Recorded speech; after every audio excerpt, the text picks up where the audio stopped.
slow playing an agent, and he started the process to sign up. So hopefully he'll be over probably by Monday.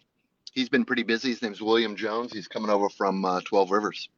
So happy about that. Nice. Congrats. Thank you. One of many to come. They're all coming, y'all. Congrats, Sean. Good morning from Atlanta. Okay, I'm letting people in. Look at me. Y'all have no faith in me with technology, and I think we've got it live. Ha! Good morning. Last week what was Yes. Oh, sorry, go ahead. Oh, it was nothing important. I was just wondering if John was our guest today. John is our guest today. Oh, look at that. How special we are. I know you guys are in for a treat. I don't see him yet, but He's here. oh, is he here? Yeah, as soon as you said that, I'm looking, okay, there was 41, immediately went to 40. So as soon as somebody heard John's the guest, they jumped. They jumped out. They're like, forget this. No, it's probably the note takers that I'm trying to kick out because it gets noisy. No, we'll probably have people jumping in all throughout this morning. John Dietz, we're so excited that you're here. This is going to be fun.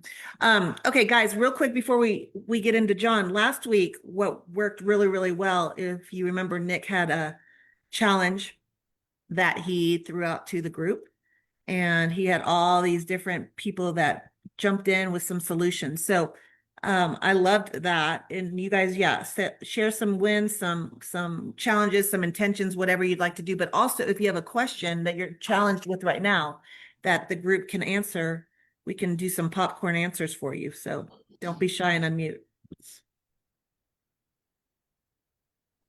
Hey, Elizabeth, I have a question for y'all. Yeah.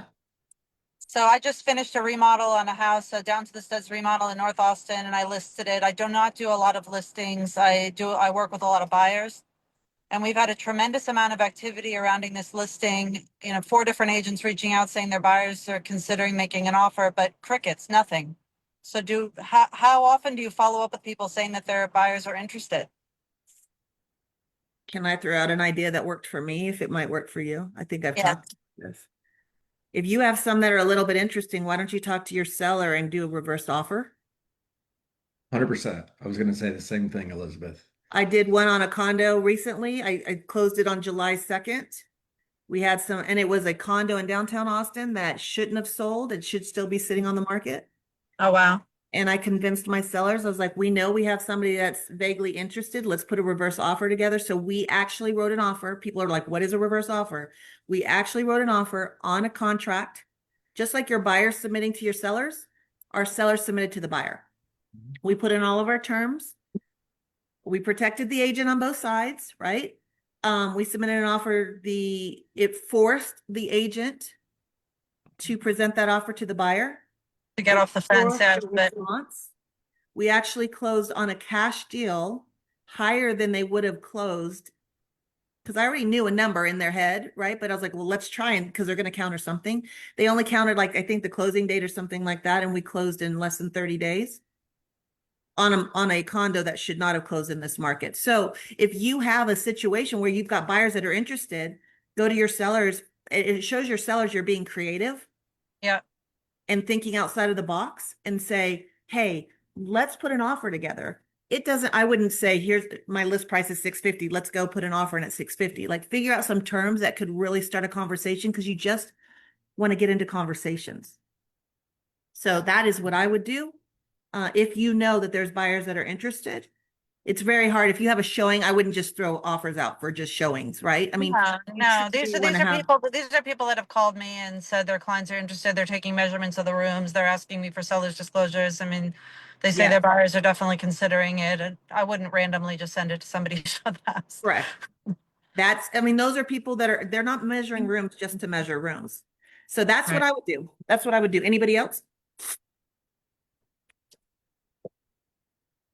I think this is Sean. I think that's probably, other than lowering the price and telling them you're gonna lower it, I think that's the best thing to do right now. A lot of buyers are just taking their time. There's so much inventory, 17,000 plus listings and only 7,500 loan applications. I know those numbers aren't completely accurate right now, because when I got them was a couple of weeks ago, but we didn't blow through 10,000 listings in a couple of weeks. We're still at that 17 plus. and somewhere around And that's Austin 7,000. specific. Sean's talking Austin Correct. specific, y'all, just so you know. Correct. This is everybody's. He's just talking Austin. Jeannie has a question. I have an offer and the buyer's agent did not include compensation and did not mark it as a special stipulation. What would you do? I know what I would do. What would somebody else do?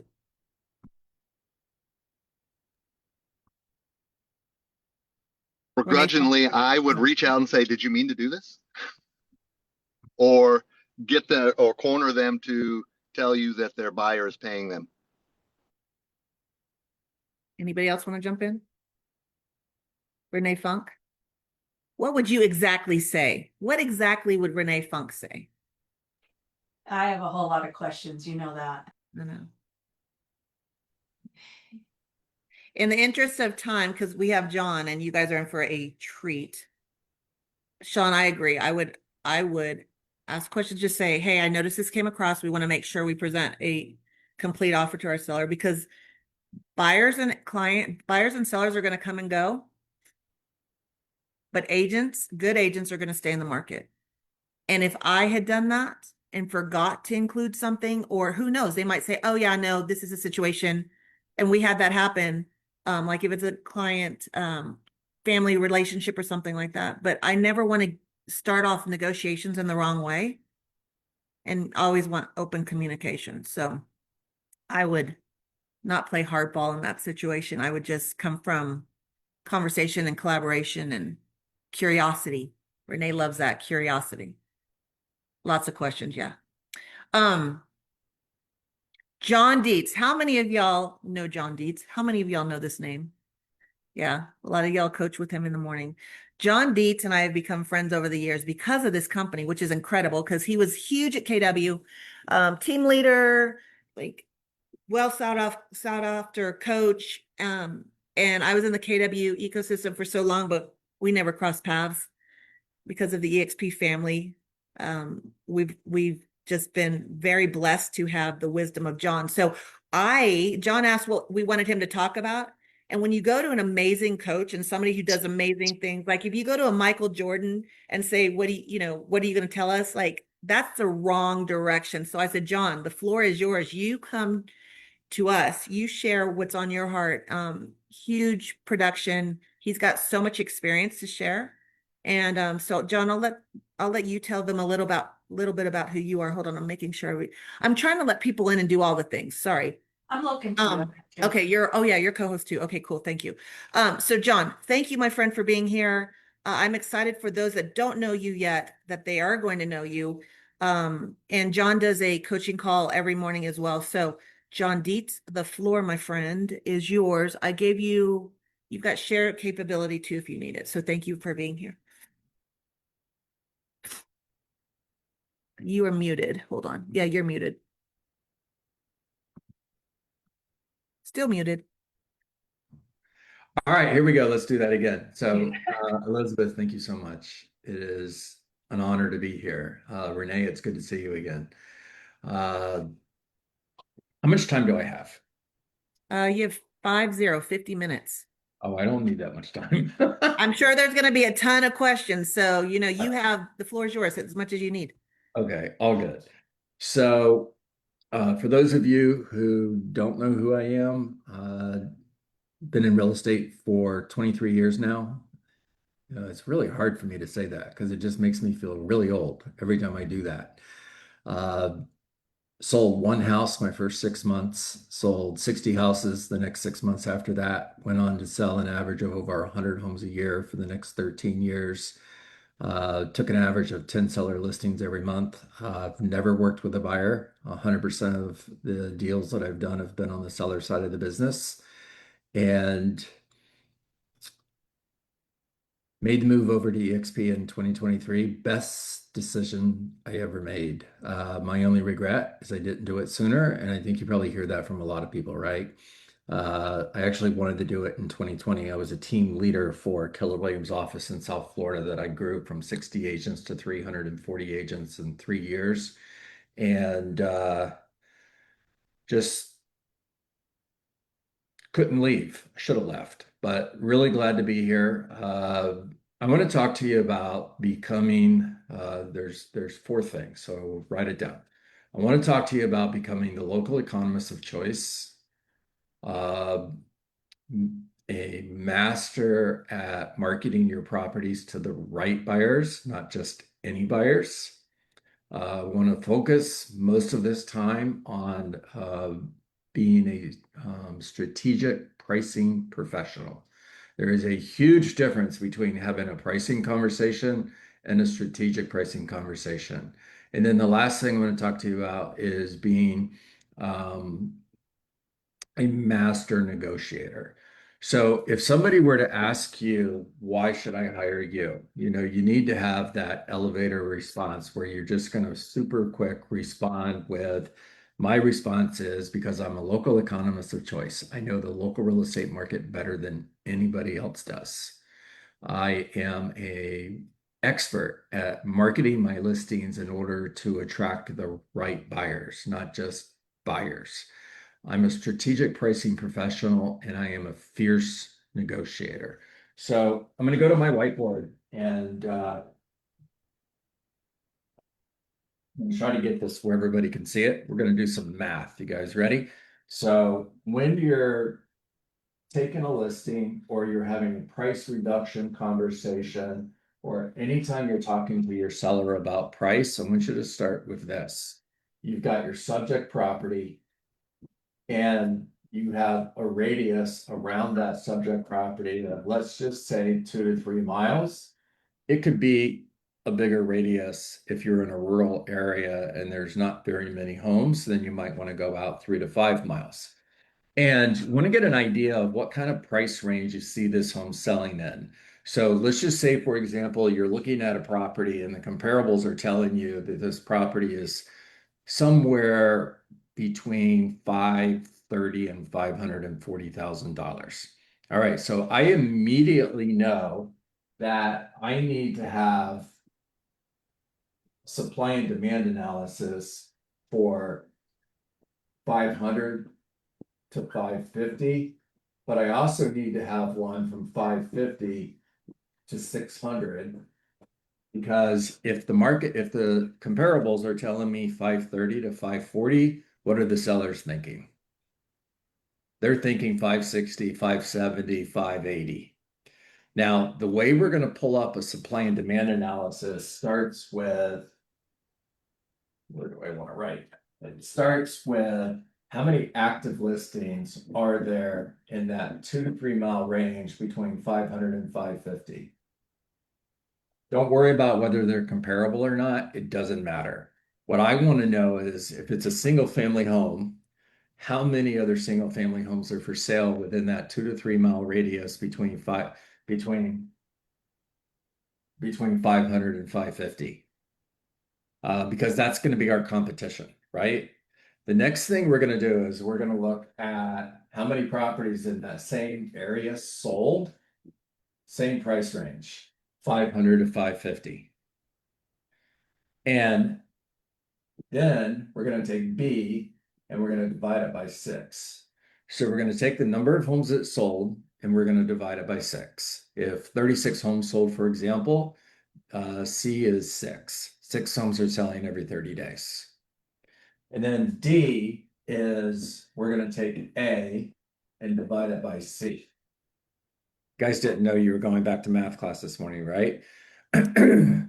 Now, let's just give you some real life examples. Let's say, for example, that A is we've got 36 active listings between $500,000 and $550,000. Let's say there were 24 that sold in the last 6 months. So we take 24, we divide it by 6. That's going to give us 4 that are selling every 30 days. And then we're going to take 24 and divide it by 4, which is 6, which means we have 6 months of inventory. Now we're going to do the same thing for 550 to 600 because we're going to show the seller this is the market between 500 and 550, and this is the market between 550 and 600,000. So let's just say, for example, that between 550 and 600,000, you've got 36 active listings. But let's say in the last 6 months, 18 sold between 550 and 600. So we take 18 and divide it by 6, we get 3 selling every 30 days. We take 36, we divide it by 3, we have 12 months of inventory. Now, for those of you who were a real estate agent, you had your license back in 2008, 9, 10. You know that 12 months of inventory was pretty common, right, Renee? I had listings that had 3 years of inventory. 3 years of inventory. There were 36 homes for sale and one is selling every 30 days, right? So we've got one market where in order to sell your home between 500 and 550, you've got to be one of the top 4 properties out of 36 that are available. And that's the conversation. In order to sell your home in this price range, you got to be one of the 4 that are going to sell out of 36 homes. Now, when we look at the market between 550 and 600, you've got to be one of the 3 out of 18 that are for sale. I forget the numbers I gave you earlier, but no, it was a 12-month supply of inventory. So it was 36. So you got to be one of the 3 out of 36 that are going to sell. 3 homes are going to sell. There's 36 for sale. Now, which one of these price ranges do you have a better chance of being the shining star? That's the conversation. Because in order for you to sell your home, you've got to be top 25% in presentation, bottom 25% in price.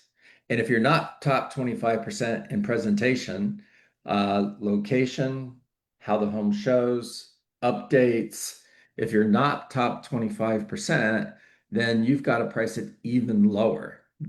You've got to create a reason for people to want to purchase your home, because otherwise, why wouldn't they purchase your home? Why would they purchase your home? If you go to the grocery store and you're shopping for beans, Timothy, and they have one brand of beans on the counter, you just grab it and go. But if there's 12 different brands, now you start comparing one to the other. And you're looking for what's the best deal, which one has the best ingredients, and so on. Maybe beans isn't the best example, but you get the point. When there's options, people get picky. And when buyers have multiple options, they're looking for the best property at the best price. It is a beauty contest and it's a price war. Now, the question to the seller is, in which one of these markets do you have the best opportunity to be one of the homes that are going to sell in the next 30 days? Do you have the best opportunity to be one of the top 4 out of 24 between 500 and 550?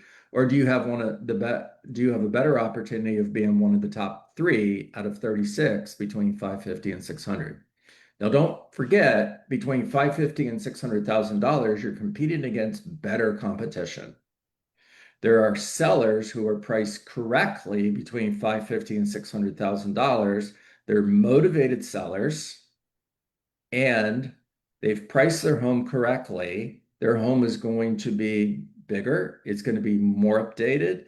The buyers are going to get more bang for their buck. You're gonna sell the competition versus the competition selling you. It's bride or bridesmaid conversation. So which would you rather be, the bride or the bridesmaid? And you want the competition to sell you versus the seller versus you selling the competition. So then you go back to the question, Susie, and you ask that seller, in which one of these price ranges, and when I'm sitting at that listing table, I have my Zig Ziglar called it a thinking pad. I'm pulling out my thinking pad and I'm drawing pictures, just like I'm doing up on the board right here behind me. And I'm asking them, pointing at the thinking pad where I drew out supply and demand between 550 and 600 or 500 and 550. And I'm asking them, in which one of these markets do you have the best opportunity to be the shining star? And then be quiet and let them talk.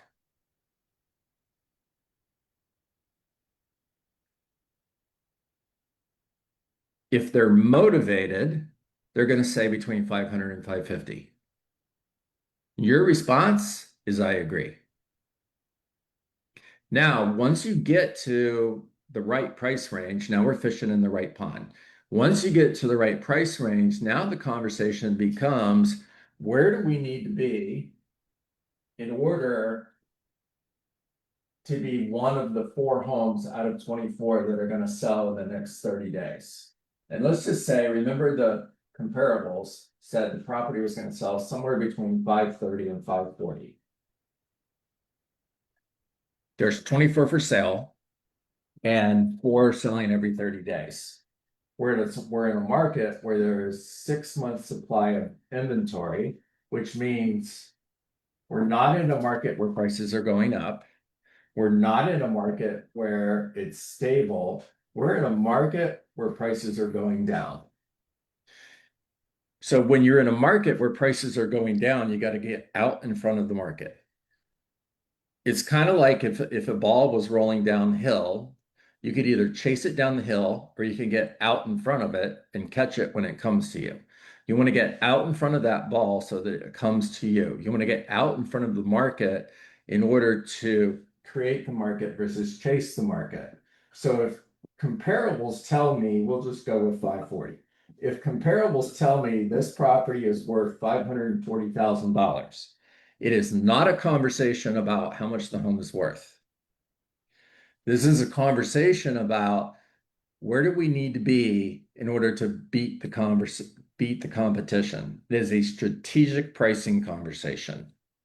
Now, if the market says the property is worth 540, I might want to list that property as low as $525,000 to get out in front of the market. Everybody with me so far? By the way, you could stop me at any time. If you want to, just raise your digital hand and I'll talk to you.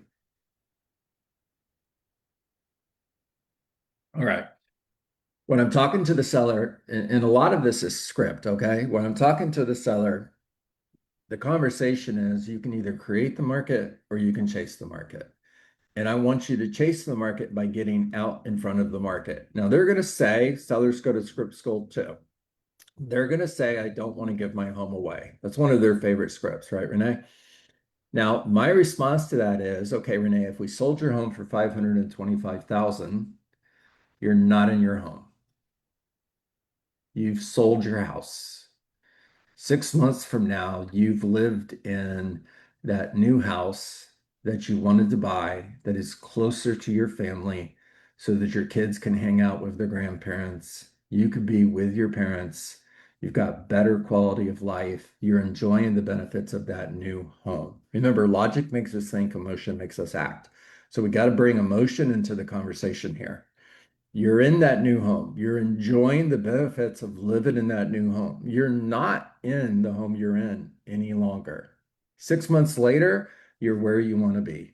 Now I call you and I say, hey, you know that house, Renee, that we sold for $525? I just did an updated market analysis on it. It's pricing out at $510 now. Just kind of curious, did you give your home away? The answer is no. 100% it's not, it's no. Now, here's the other thing that you need to do. So it's observation, forecast, master the art of persuasion. And this is mastering the art of persuasion. The other thing you have to do is you have to help them have the right perspective on this.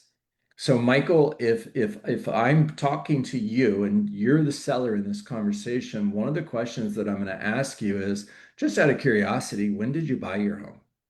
Bought it 10 years ago? How much did you pay for it? Paid $300,000 10 years ago. Okay, so at $525,000, you're gaining $225,000 on what you purchased for it. You know, just out of curiosity, if I was selling you a stock and I said, okay, you're going to buy $350,000 in stock, I guarantee you that 10 years from now, that stock's going to be worth $525,000. What would you do? And they're going to say, I'd buy it all day long. 100% you would. Well, here's the good news. You are. You just live in it. You're selling a stock that you gain $225,000 on. You got to help them have the right perspective around this, that even though they're not getting what they want, they're getting a great return on the money they invested. And again, the most important thing is they no longer live in their house. They're in that new house enjoying time with their family. Now, if they stick to, I still want that higher price, my biggest concern for you is not that you're going to get less money than you want. My biggest concern for you is we're going to be having the same conversation 6 months from now, and it'll be even less then. All right. Now, when a seller is going to say, well, you know, it's still 540. And I've decided at this point that it's 525. So what happens when I'm meeting with a seller and they tell me, let's start at 540 because we can always lower the price later on. Script. Remember, sellers go to script school too. Or a buyer can always make an offer. Script. My response is, here's what typically happens. My price is 525. You want to start at 540,000. I get it. A buyer can always make an offer, right? Or we could always lower the price later on. I get it.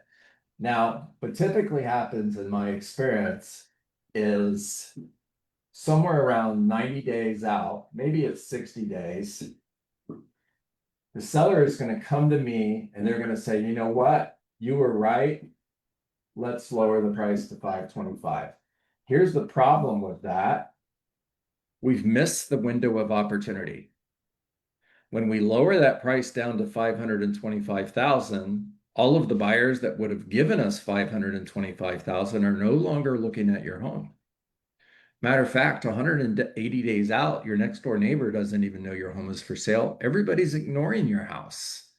Now, somewhere about 120 days out, a buyer is going to come in and they're going to love your home. Now, the first question they're going to ask their real estate agent is, how long has it been on the market? The agent says 120 days. What do you think the buyer's next question is? What's wrong with it? What's What's wrong wrong? with it? What's wrong with it? 100%. Real estate agent says absolutely nothing. Now, what do you think the buyer's thinking? Remember, they love this house. They're going to make an offer on it. What do you think they're thinking now? How low can we get it? How low can we go? Thank you, Brian. So the buyer comes in with an offer of, let's say, 510,000. Who has the negotiating advantage at 120 days? Does the seller or does the buyer? The buyer does. I'll answer that one for you. Who has the negotiating position at advantage at 30 days? The seller does. So 120 days out, you accept 510,000 because now you're desperate. Now you're more motivated. It's the only offer you've gotten. And holy cow, just sell your house.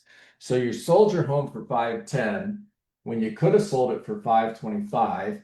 So you lost $15,000 trying to make an extra $15,000. Not only that, but you have 90 days of holding cost at $3,000 per month. So you've lost another $9,000 in holding costs. You spent $9,000 not to sell your home. So you've lost $24,000 trying to make an extra $15,000. You could have sold it for $525 in 30 days. You sold it for $510 in 120 days, and you lost $24,000. Now, if that were to happen, how would you feel? Feel is an important word there, okay? Because logic makes us think, emotion makes us act. Loss aversion is the number one motivating factor. Put another way, we're more motivated by going away from pain than we are by going towards pleasure. I'm more motivated by not losing $24,000 than I am by getting an extra $15,000. Now, also in your local market, what percentage of active listings are selling in your market? And I know Austin's been a tough market for a while, and I'm guessing not everybody here is from Austin, but most of you probably are, or at least No, some of them. this is across the nation, John. Okay, across the nation. Mhm. All right, so wherever you're at, different conversation for wherever you're at. I know I'll just go back to 2008 because I think history repeats itself. I can get into that if you want me to, as far as what do I think the market's going. Remember, observation forecast. I know we were in a market where you had to have your home on the market an average of 3 times before it would sell. Anybody remember that? Renee, Elizabeth?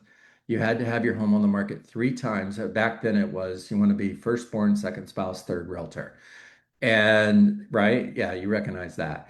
So the other thing you need to know is, does every listing sell? The answer is no. Now, what do you think the sellers think? They think every listing sells. 100% they do. So when you're having that listing conversation, and part of my listing conversation, I'm jumping around a little bit here. I hope that's okay. Mike Vein, V-E-I-N, talking to you. So whenever I meet with a potential seller, one of 3 things typically happens. Either one, they understand and appreciate the benefits that I have to offer and they hire me, which is awesome. Or they don't hire me, which quite honestly is not so awesome. And the third thing that happens occasionally is I may choose to turn down the listing. When you say that, pause. Give them time to ask, why would you turn down the listing? You see, I think you're going to really like the answer. If I feel that a seller has a goal or an expectation that cannot be met, words really matter, everybody. I didn't say that I can't meet because that implies somebody else can. If I feel that a seller has a goal or an expectation that cannot be met, I would rather turn the opportunity down today than let you down 6 months from now. Now, when you're meeting with a seller, they're asking themselves 3 questions about you. The 3 questions they're asking are, can I trust you? Do you care about me? And can you help me? And by telling them, I may turn the opportunity down, you're telling them I'm not attached to getting your listing.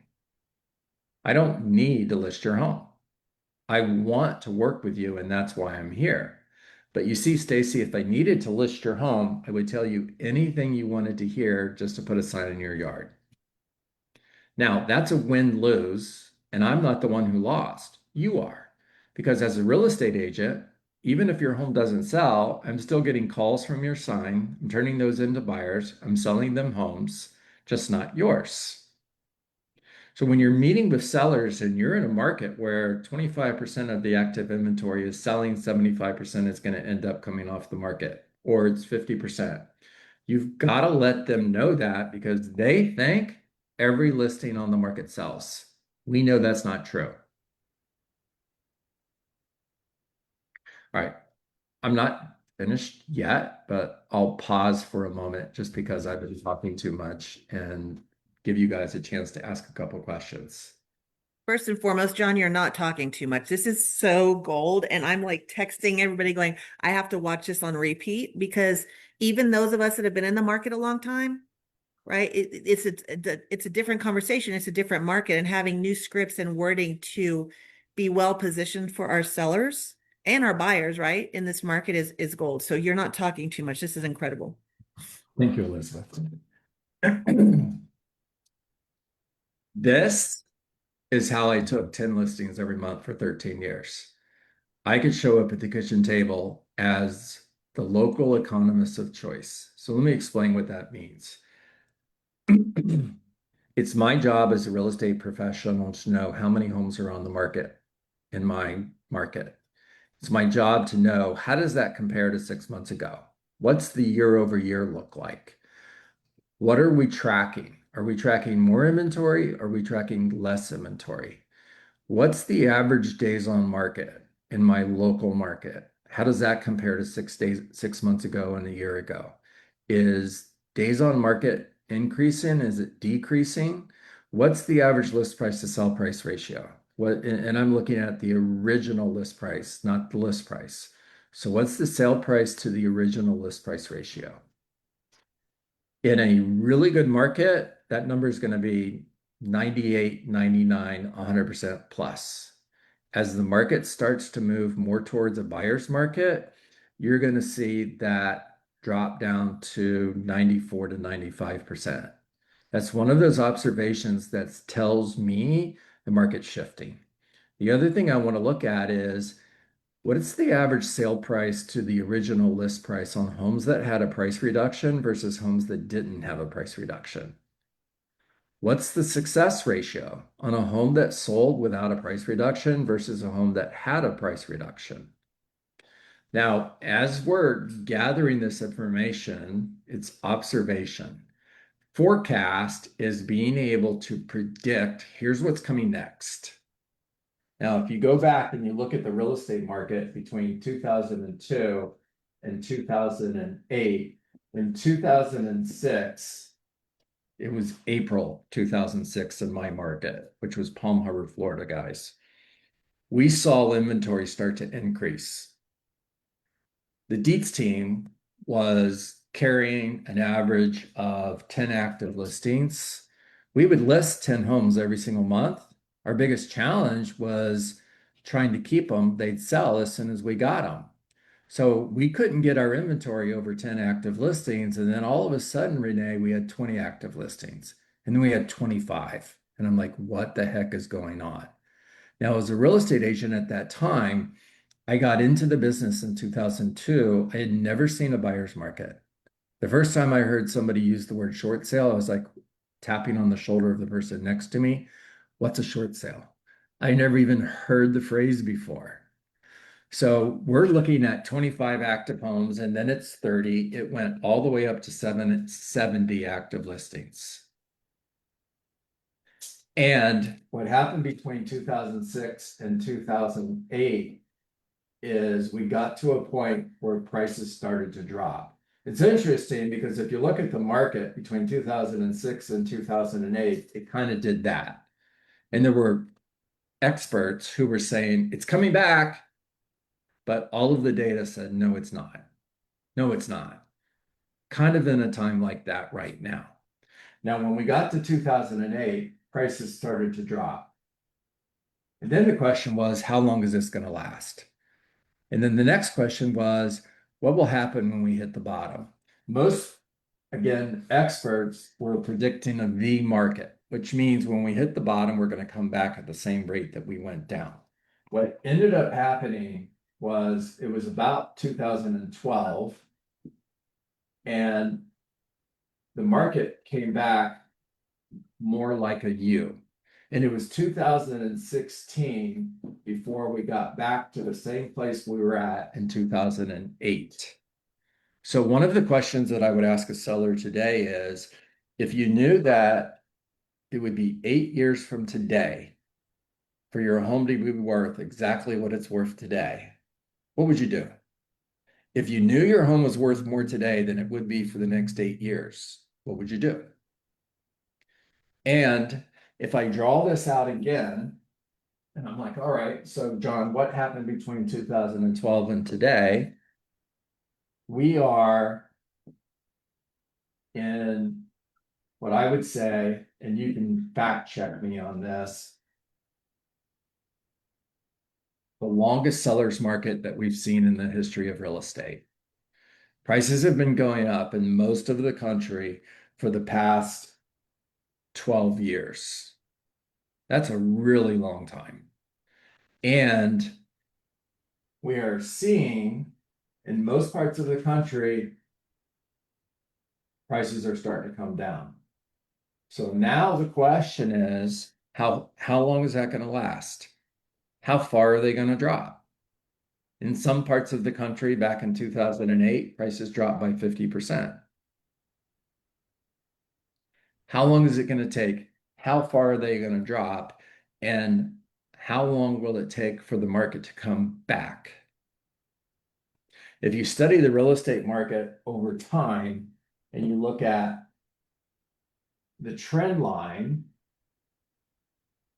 When the market gets above this line, it acts like a magnet. It wants to pull it back down.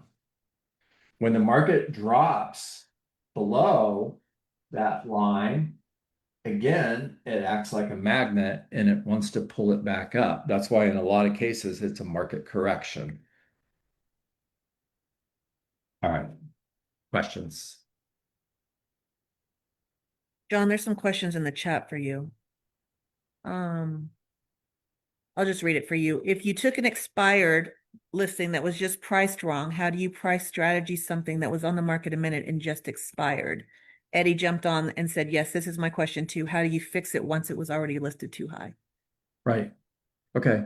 So there's three reasons homes don't sell that should have sold. Whenever I talk to someone who has a home that didn't sell, that should have, it's three reasons. It's price, presentation, and marketing. Now, the first thing I'm going to do is I'm going to look at presentation. How does the home show? Is there anything presentation-wise that caused this home not to sell? Marketing, you guys know what you're doing. As a marketing professional, you do an excellent job of marketing your homes. It's not going to be marketing. 99% of the times it's presentation or price, and 99% of that time it's price. I will do a supply and demand analysis. What I find a lot of times, Elizabeth, is a listing will come off the market right above a price point. So the biggest price point in the industry is 100,000. So let's just say, for example, you have a property that was listed came off the market at 705,000. Okay. You got a home that came off the market at 709,000 that would have sold between 690 and 700. But it didn't sell because the buyer that would give that seller 690 to 700,000 never even looked at their house. The way buyers do searches is they get on Zillow or any of these other sites and they search in $25,000 to $50,000 increments. Renee, have you ever had a buyer come to you and say, I'm looking from 680 to 720? Never. Absolutely not. Never. So when you're at 710 and the market says 695, you are fishing, that's a fish, with your bait out of the water. Megan, quit laughing at me. All right, so when you go fishing with your bait out of the water, how many fish are you going to catch? Now, I've asked this question from stage and talking to thousands of people, and of course, there's always going to be somebody in the room who's going to say, "Well, there's flying fish." Yeah, I get it. Okay, how many fish are you going to catch with your with your bait out of the water? None. So, a lot of times, Elizabeth, it's something as simple as get below that price point. Never take a listing right above a price point. Like 655, never. Get that thing below 650 because anybody looking up to 650 but not over 650 won't even know your home is for sale. That's good. What other questions you guys have? I know there's a lot because this is such good information, John. So y'all unmute and pipe in. I'd love to hear your forecast. What do I think is going to happen? Yeah. Yeah. Okay. There's a lot of things that are going on right now that suggest we're going to see a lot more activity when it comes to buyers that are getting into the market. I think that if there were 4 million homes sold in 2024, I'm pretty sure that's the number. I'm pretty close. One of the worst real estate markets in the last 30 years. When you look at how many homes are sold, there were over 6 million sold in 2021, by the way. I think in the next 12 months, we're going to see more activity, Megan. I think we're going to see more home selling. I still think when you look at how much inventory there is,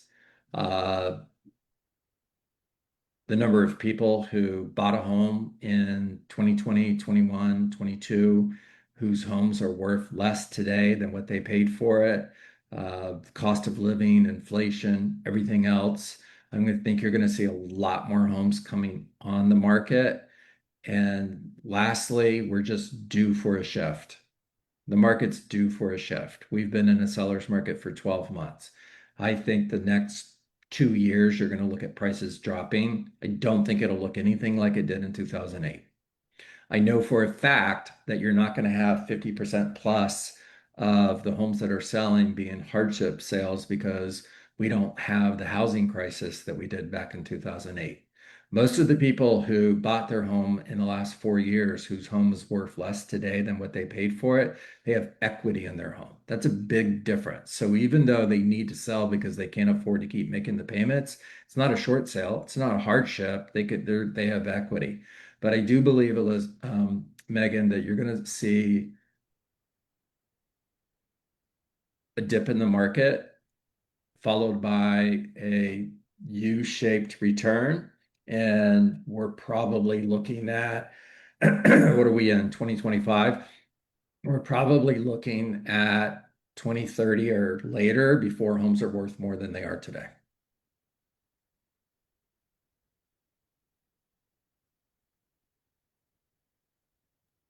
I agree with that assessment. Thank you, Sean.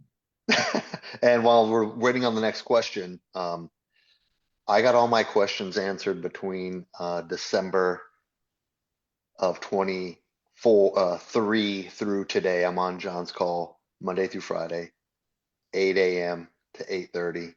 This is what it's like. Tons and tons of value. If it's either this or role play, I suggest everybody get on it.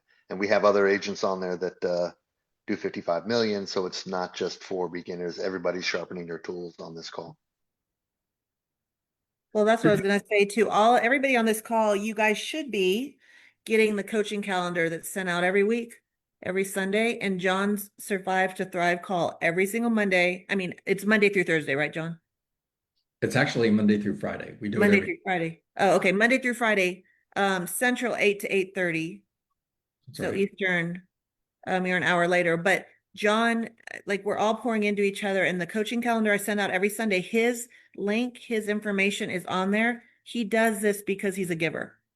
So you guys are getting experience of John and his knowledge and his vast experience, and you can jump in even if you're in the car or whatever, but it's tactical, relevant information, not fluff, that John is sharing every single morning. There's no excuse not to be on those calls. Appreciate that, Elizabeth. Thank you. Well, we appreciate you because you don't have to, right? That's the cool thing about this company. You don't have to, and look at what you're doing, and you're making us all sharper in whatever conversations we're having with clients. You know, it's interesting because prior to coming to EXP, I believed everything that we talked about at KW, and I really believed that training was absolutely the best until I came here. And then I realized, holy cow, this is so much better.